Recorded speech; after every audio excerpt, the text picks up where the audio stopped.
যেখানে নদীর জল এসে সমুদ্রের সঙ্গে মিশে গেছে। মোহনায় এসে হাতে তুলে নিলাম ঠান্ডা ডাব। এটা আমি কি দেখলাম ভাই, এটা তো হাঙর মাছ।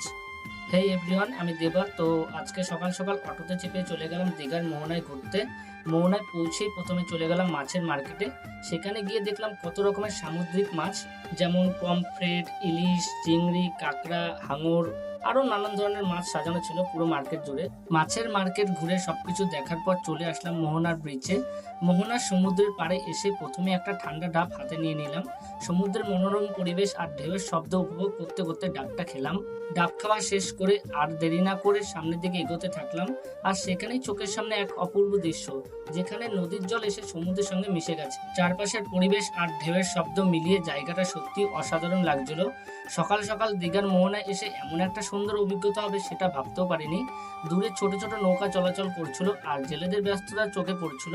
তারপর ধীরে ধীরে চলে গেলাম সমুদ্রের ধারের দিকে। ঢেউগুলো একের পর এক পাড়ে এসে আছড়ে পড়ছিল। নদী আর সমুদ্রের মিলনস্থলে দাঁড়িয়ে পুরো জায়গাটাকে একেবারে অন্যরকম মনে হচ্ছিল। চারপাশে সুন্দর পরিবেশ উপভোগ করতে করতে বেশ কিছুটা সময় সেখানে কাটিয়ে দিলাম। সব মিলিয়ে আজকের মোহনা ভ্রমণটা ছিল খুব সুন্দর। দীঘায় এসে এই জায়গাটা না ঘুরলে যেন ভ্রমণটা একটুই অসম্পূর্ণ থেকে যেত।